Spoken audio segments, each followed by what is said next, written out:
I think we're living in very big changes, right? So I do believe that this disruptive force for companies that do not realize how it can transform their own business models.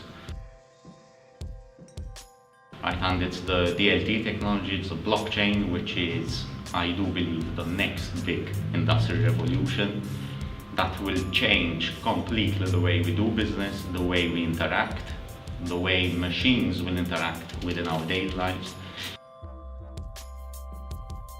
It is already a reality, right? So DLT is changing and is addressing challenges that have never been addressed before. So for example, if we're looking at food fraud, if we're looking at NGO donation and fraud or corruption of money donations going to NGOs. So these are already platforms that are working. Supply chain management, freight management. So these are all changes that are happening. Pilot projects are happening in ports abroad. So I think we're, unfortunately, most of the society is too much focused on the fluctuations of Bitcoin going up or down and all that. But we're not realizing what's happening within our immediate environment. And that is the DLT space.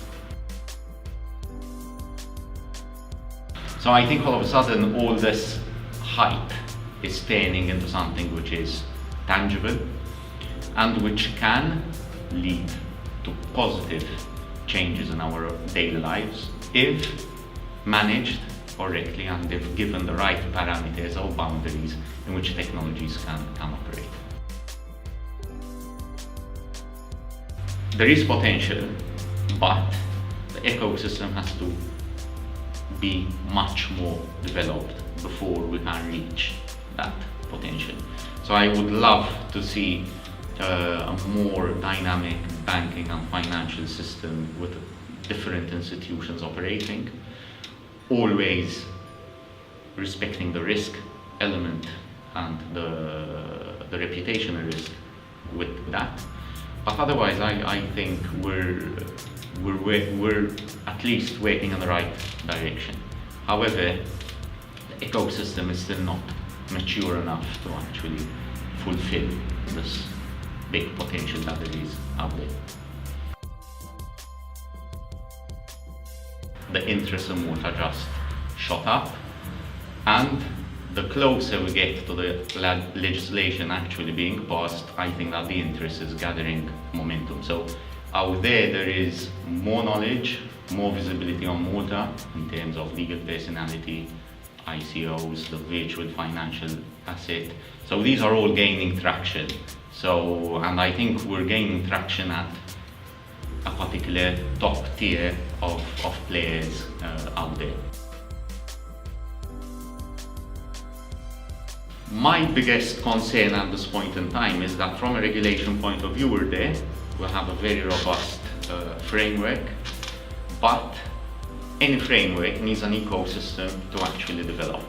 So you cannot develop a sector solely based on regulation, but you need a supporting framework or a supporting ecosystem around that. I think that the biggest problem or the biggest hurdle that the Maltese government and the Maltese sector has to actually face is the deepening of the financial system that accepts transactions that are crypto-based. Going forward, we need professionals that are not pigeonholed in their own profession, but are able to learn fast, quick, and adapt to the realities that industry is facing. We really need to make sure that everyone plays his part in ensuring that the ecosystem develops in a way that this regulation, which is robust in itself, fully reaches its objectives and Malta can reach its potential of truly becoming a blockchain island.